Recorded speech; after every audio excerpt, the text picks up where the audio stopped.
Hi friends, అందరికీ నమస్తే. అందరు బాగున్నారండి? మేము బాగున్నాం. మీరు బాగుండాలని కోరుకుంటున్నానండి. మేము ఈరోజు చేయబోయే వీడియో ఏంటంటే రాగి పిండితో లడ్డూలు లేక ఉండ్రాలు.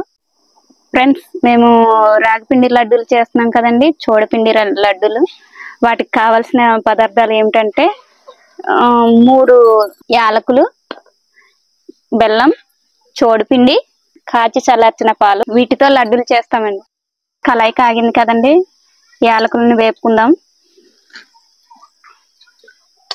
వేగితేనే కొంచెం స్మెల్ బాగుంటుంది. వేపి ఆ తర్వాత చితగొడదాం. కప్పు చోడుపిండిని తీసుకుంటున్నానండి, రాగి పిండిని. ఇది వేపుదాము.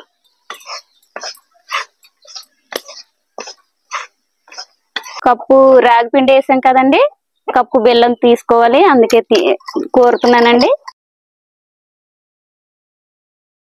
ఫ్రెండ్స్, ఈ రాగి పిండి పచ్చివాసన పోయేదాకా వేపితే సరిపోద్ది. ఆ తర్వాత కప్పు రాగి పిండికి కప్పు బెల్లం తురుము వేసుకోవాలండి.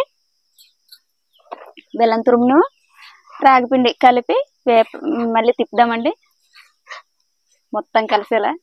ఫ్రెండ్స్, మనం తినేటప్పుడు కొంచెం స్మెల్ రావాలంటే యాలకుల పొడి వేసుకోవాలండి. వేసుకుంటే బాగుంటుంది స్మెల్. ఆ స్మెల్కే తినాలనిపిస్తుంది. కప్పు పాలు కూడా యాడ్ చేద్దామండి, కాచి చల్లార్చిన పాలు. ఇది ఈ 3ని మొత్తం కలిపేద్దామండి. రాగి పిండి, బెల్లము, పాలు మొత్తాన్ని కలుపుదాం. ఈ కప్పు రాగి పిండి, కప్పు పాలు, కప్పు బెల్లం కాస్త మొత్తం సమానంగా కరిగిపోయిందండి. ఇప్పుడు దింపుదాం. ఇది చల్లారక ఉండ్రలు కడదాం. ఇది మొత్తానికి ఉండ్రలు కట్టుకోవడానికి కరెక్ట్ సరిపోయిందండి. ఇలాగ అవ్వాలి. ఇప్పుడు డైరెక్ట్ గా ఇలాగ పట్టుకుంటే మనకు ఈ చోడుపిండి బెల్లం అంతా అంటుకుంటదండి. అందుకు కొంచెం నూనె తీసుకొని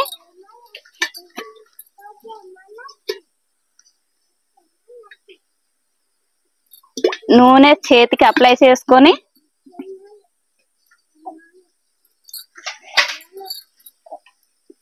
మనకు కావలసిన సైజులో ఉండ్ర కట్టుకోవాలండి. ఇలా కట్టుకుంటేనే విడిపోదు. బాగా చల్లారితే విడిపోతుంది. కొంచెం గోరువెచ్చగా ఉన్నప్పుడు కట్టుకోవాలి ఉండ్ర లడ్డు. నేనైతే చిన్నవి కడుతున్నానండి.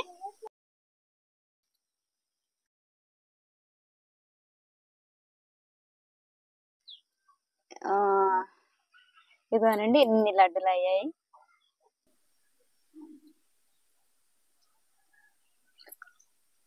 బెల్లము, చోడుపిండి, పాలు కరెక్ట్ గా సరిపోయిందండి.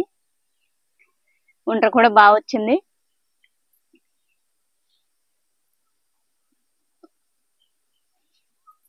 ఫ్రెండ్స్, మా వీడియో కనుక మీకు నచ్చినట్లయితే లైక్ చేయండి, షేర్ చేయండి, సబ్స్క్రైబ్ చేయండి, బెల్ ఐకాన్ని క్లిక్ చేయండి.